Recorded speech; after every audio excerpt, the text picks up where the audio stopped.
is the bark. Obliteration. And so the first poet up is who? Who is the poet? Who is that poet? We have many here. Poon? Okay. You need help Who needs help getting out of the shade? You got it? Okay. For East River Park. We're here to save our park. Here comes Poon. Yay.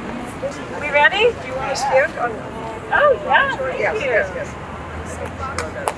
Okay. All right. This poem is about, I think so, no? How is this? It's good. Okay. I was walking by First Avenue and saw someone had thrown out a big bag of Dunkin' Donuts. This is a poem about that. Donuts in the night, the ones no one came for, even though just a few hours ago they were warm and flush with yeast. That pretty glazed one, such a shame. There is even delicate tissue to preserve her and keep her fresh.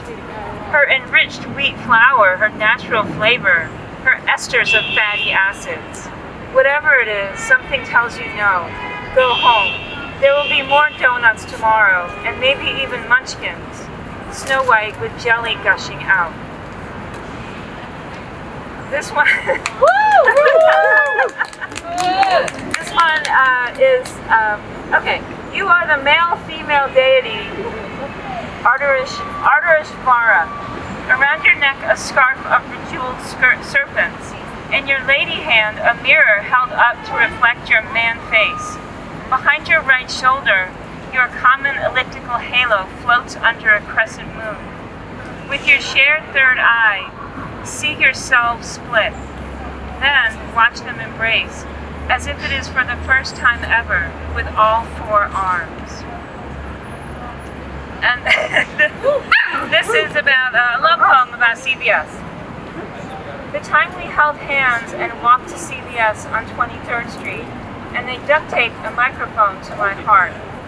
Your feet picked up the sounds and turned them into pas de bourrées, down and dirty pas de bourrées that crunched into the ground like dead leaves, and cracked and exhaled when I opened a silver cold can of Coke, the real sugar kind, purchased with your extra bucks and 30% off one item. Leaf thins, big lighters, anything that could buy us extra fizz and time. Thank you.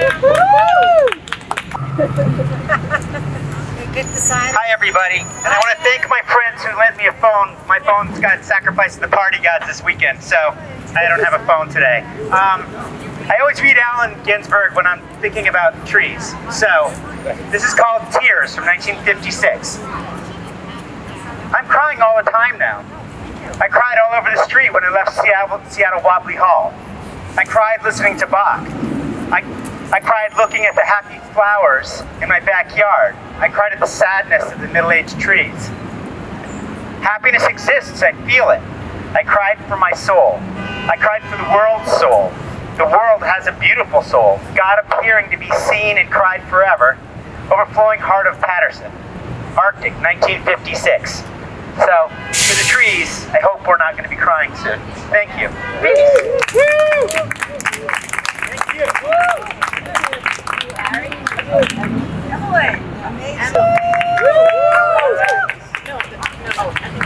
Okay, this is just the title of a something that I'm writing. So this is the title. The dancing in of past, present, and future is a shaking, is a way of transforming this place we are caught up in. This place of knowing only one way of knowing. Of forced worldview, of bunkers on mountains, of concrete levees, of rising heat, of 1,000 dead trees, of nothing in promise, no sound of bee or bird or place to fish or carry on. For career, for nothing real, for what you have been sold, for a future you. This is land, this is water, this is air, this is Lenapehoking. This is for you, Carlina Rivera, Council Member District 2, Mannahatta, destroyer of East River Park.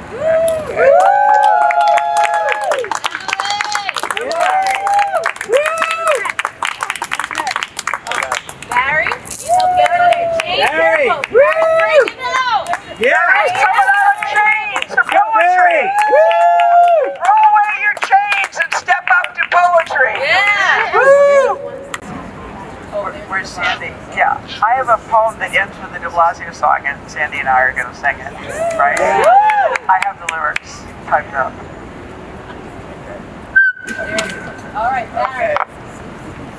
So, I didn't write this. Emily Dickinson did. She's a little better than me. Okay. hold it closer back. Hope is the thing with feathers that perches in the soul and sings the tune without the words and never stops at all. And that's what we need, hope and action. Yeah!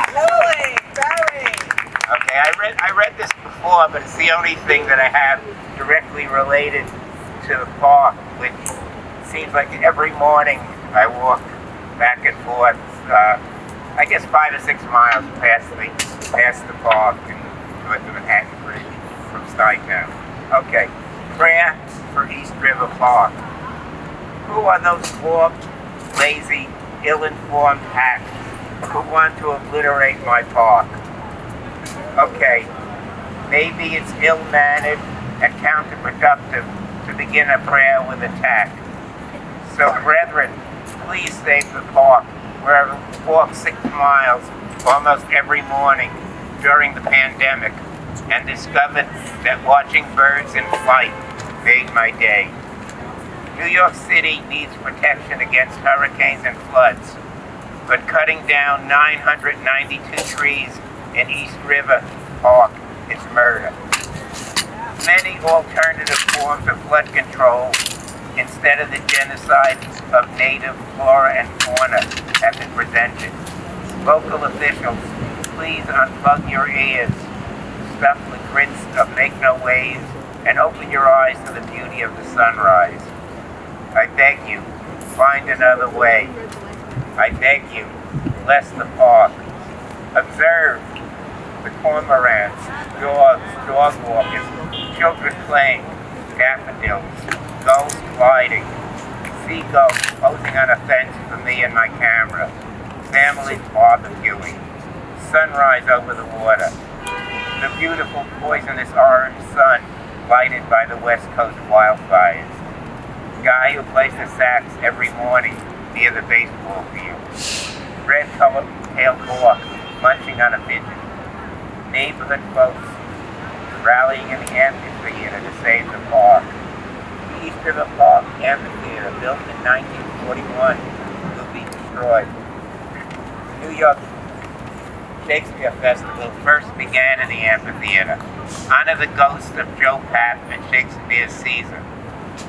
The Lenape people weeping for the death of 992 trees. Is the elderly Asian woman who meditates on the grass early every morning, weeping for the birds who crave those trees. Do dead trees become ghosts?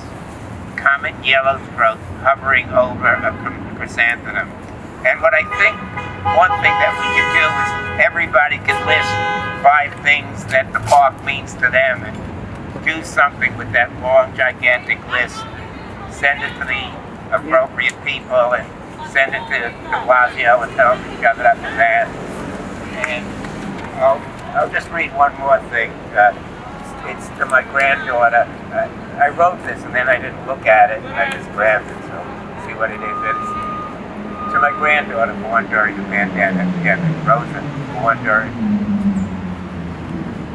you're born during a pandemic. Yay! Take your time.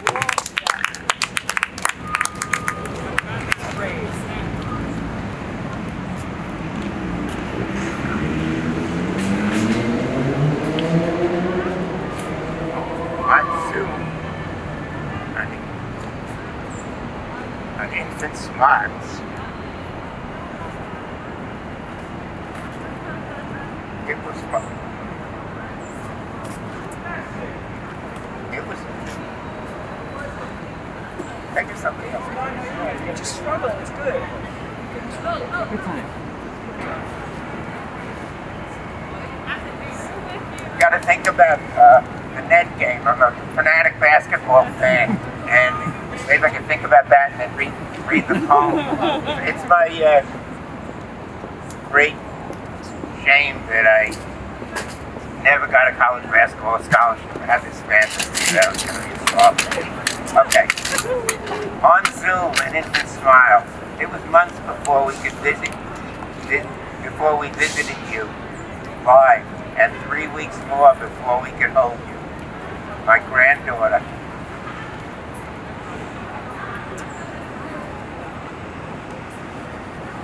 Limitless, without aspiration, until wearing your owl-faced pajamas, you set your mind on wandering authors for the contours of an abstract dome-shaped toy, pop-up board books, and rubber giraffe that squeaks.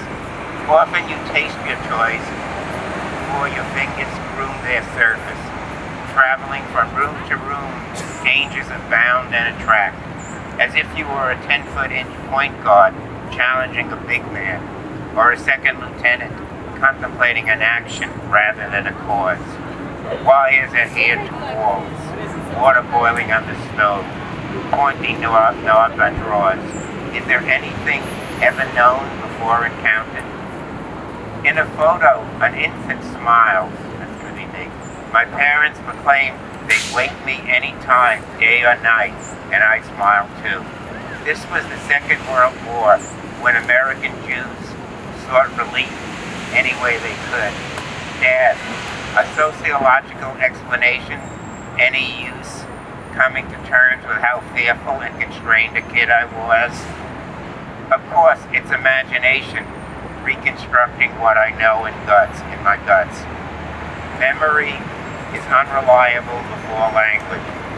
If I were permitted to crawl about, allowed to explore and run my fingers around the contours of objects that might break, we may never have been mutually humiliated when I was unable to bait a hook on a fishing line or was late learning to tie my shoes.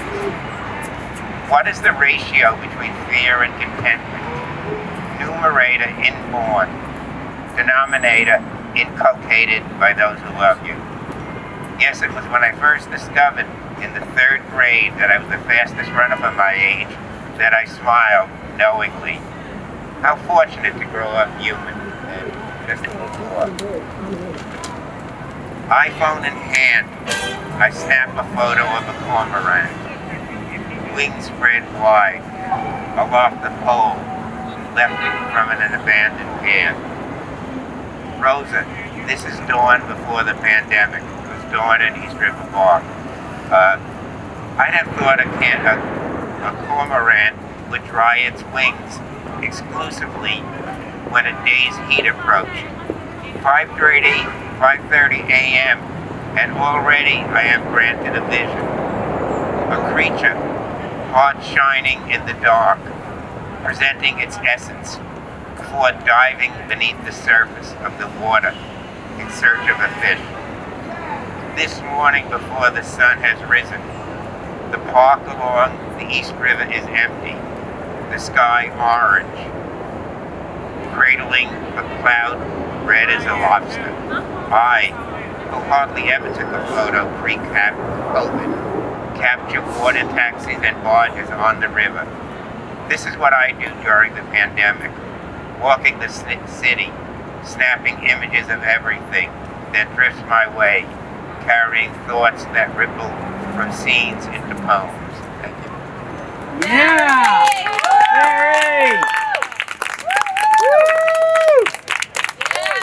Hey, that was Barry. Yeah! It's Diane.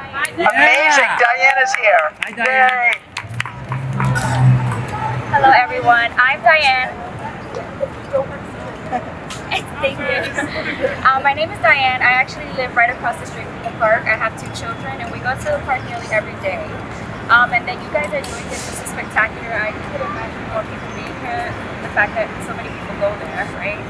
But anyways, I just want to read this really quickly. It's called God Loves Trees. Other than people and God, trees are the most mentioned in the Living Bible. They are trees in the first chapter of Genesis, and in the first Psalm, and on the last page of Revelation. So beginning, middle, and end. As an underscore, all these trees, the Bible refers to as wisdom of a tree. Every major character in the major theological event in the Bible has an associated tree. The only exception to this pattern is Joseph. And in Joseph's case, the Bible pays him a high compliment, saying Joseph is a tree. In fact, Jeremiah urges all believers to be like a tree. The physical description of Jesus in the Bible occurs in Isaiah. Want to recognize the Messiah when he arrives? Isaiah asks, look for a man who resembles a little growing out of a bearing ground. You think trees are beautiful? You're in good company. Thank you so much. That was Diane. That was so awesome. Thank you so much. Thank you, Diane. We have Marcella with a poem. Marcella! Hi, everyone. Thanks for coming out. So I wrote this poem about a year and a half ago, and I mailed it to all of the politicians involved in this horrendous plan. I did get one anonymous response telling me that they're going to turn the trees into nice furniture that we can enjoy and remember the trees by. No! I mean, really.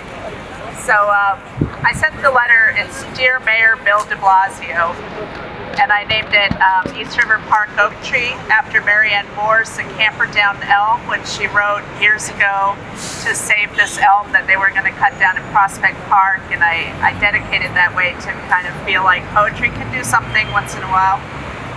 Dear Mayor Bill de Blasio, I choose as my tree an oak that stands somewhat alone in a triangular lawn-like space facing the East River in East River Park, which is slated to be demolished this coming spring per your opaque and confusing plans to, at some point, protect the Lower East Side from flooding during superstorms. The oak is large, surprisingly large, meaning that it must also be old, but probably not older than the park's original construction in the 1930s.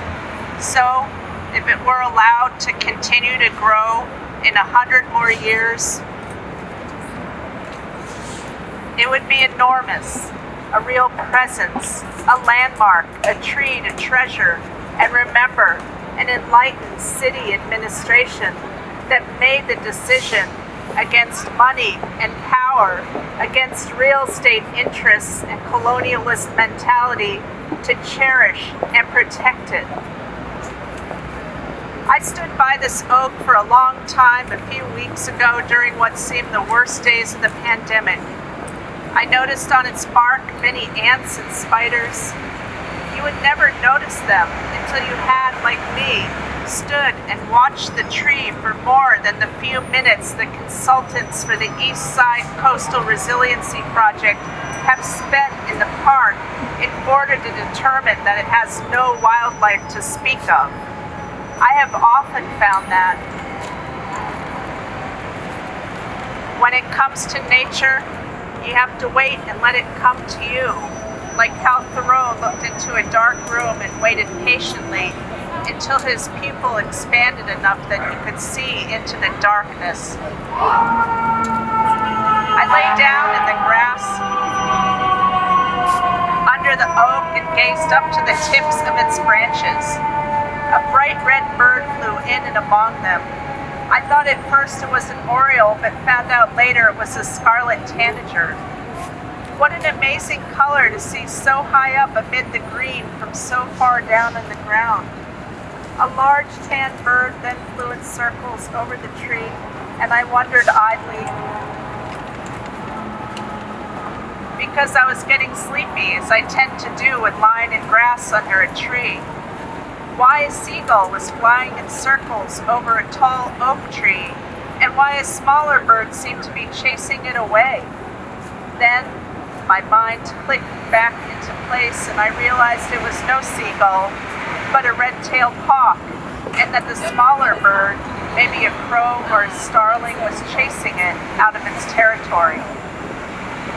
The oak has traces of graffiti on its trunk, and yesterday a young man pulled up next to it on his bike and settled in to read, leaning against the trunk with a book that he often put down to gaze around him, at the river, at the light on the river, at people.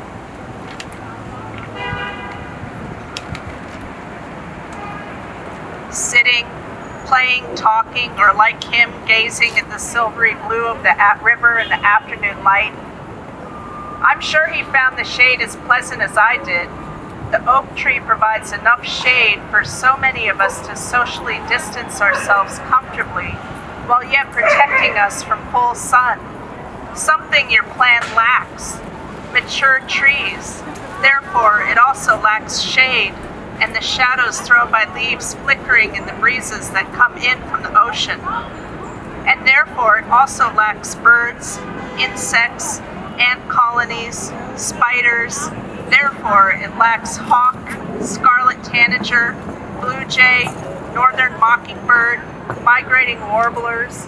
Therefore, lacks robins pulling worm after worm out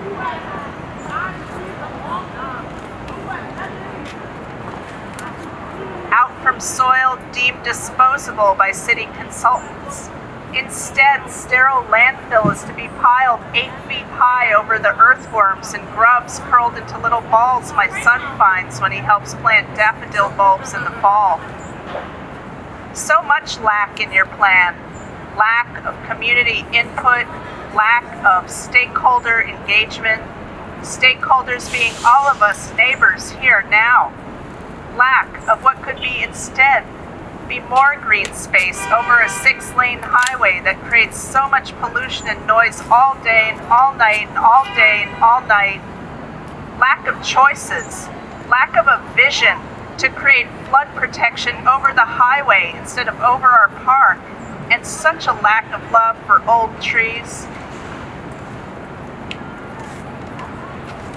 The grass underneath the oak is so pleasant enough to dream of a city that might value such trees and value the quality of all life. A city that might appreciate our community living on a small peninsula off the island of Manhattan, a hook, a slight protuberance into the river, far away from the subway and with fewer schools and hardly any parks or gardens any larger than a city block. A community comprised of many different people doing many different things, sometimes getting along, sometimes not, but negotiating together toward a civic existence that might include fresh air, light, and a place to play, think, read, breathe in a neighborhood otherwise crushed between a bridge and a highway. To dream of a city that might see no good reason to cut down an oak tree ever. Sincerely, Marcella Duran, Lower East Side, New York City. Marcella Duran. Do we have another poet here? The next poet. Sniff of green leaves and dry leaves, and of the shore and dark-colored sea rocks, and of hay in the barn. The sound of the belched words of my voice loosed to the eddies of the wind. A few light kisses, a few embraces, a reaching around of arms. The play of shine and shade on the trees as the supple boughs wag. The delight alone, or in the rush of the streets, or along the fields and hillsides. The feeling of health, the full noon trill, the song of me rising from bed and meeting the sun. Have you reckoned 1,000 acres much? Have you reckoned the earth much? Have you practiced so long to learn to read? Have you felt so proud to get at the meaning of poems? Stop this day and night with me, and you shall possess the origin of all poems. You shall possess the good of the earth and the sun. You shall no longer take things at second or third hand, nor look through the eyes of the dead, nor feed on the specters in books. You shall not look through my eyes either, nor take things from me. You shall listen to all sides and filter them from yourself. Yeah! Alright, you got one? Alright. You want to go up? Come on over, Taj. Yeah. It's our very own Taj. Yes. Taj, what's your last name? Hooligan. Taj Hooligan. Let's go, Taj. Here he is. Taj. Yep.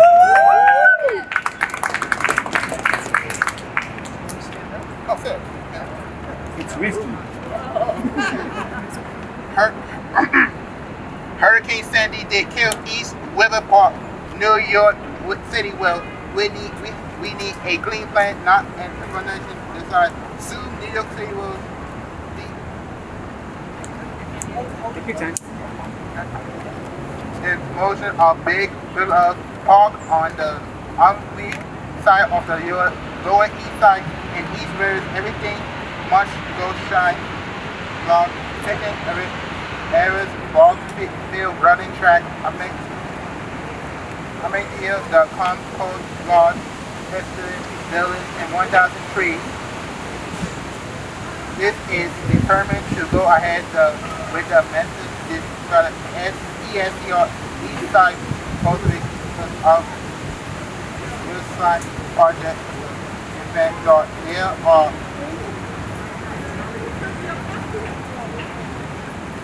elders that could cloud presence much of our park and food control. Under the correct plan, the city will build a 1.2-mile well along the water cover in the Lenape Park with 8 feet of steel. Everything, a new park will be built on top of this level. All right, thanks, Todd. Thanks, guys.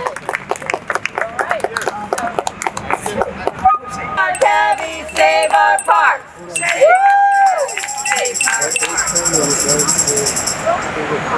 Mayor de Blasio and members of the City Council from New Yorkers, the government of the people, by the people, and for the people.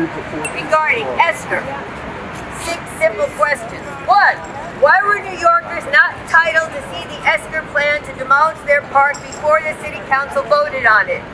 A. Stony silence. B. Voters don't have those rights in this town. C. None of your business. D. Other. 2.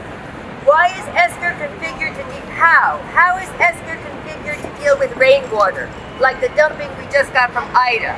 A. B. It isn't. C. Can I get back to you on that? D. Other. 3. Will Esther definitely last till 2050? A. No. B. Maybe, maybe not. C. Can I get, etc. D. Other. 4. Why did it take 2 lawsuits paid for by New Yorkers to produce, after the city first said it didn't exist, a heavily redacted version of Esther? The answer is number 1, and now we know the courts. 5. Esther calls for the park to be lifted with 8.5 feet of industrialized material. What exactly is going to be in that stuff, and what does industrialized mean anyway? A. Don't ask, don't tell. B. None of your business. C. Can I, etc. D. Other. 6. How long will the project take to complete? A. 3 to 6 years. B. That's a joke question, right? C. Can I get back to other? Thank you. Yeah. We can do it. We can do it. Power to the people. Marilyn, thank you. Oh, actually, let's say the words for them so they can speak it. Right. Oh, when will de Blasio go? He likes his buildings, nothing more. He can't sell our city anymore, because that's the way things are. Here's $1 in my hand. It makes de Blasio steal our land. He's got no poem. He's got no band. So why does he get to steal our land? He lies and lies and lies. He lies and lies and lies. He lies and lies and lies. So again, now we're singing it Join again. in.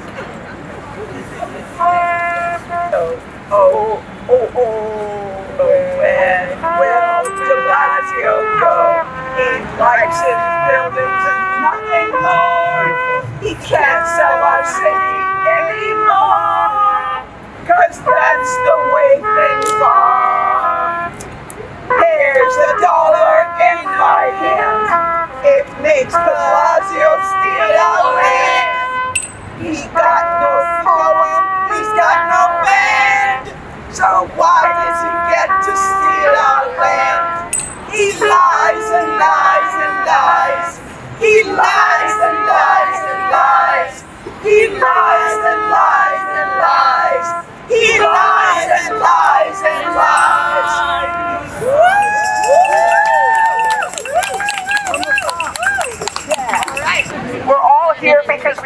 East River Park and we want to save it. Yep.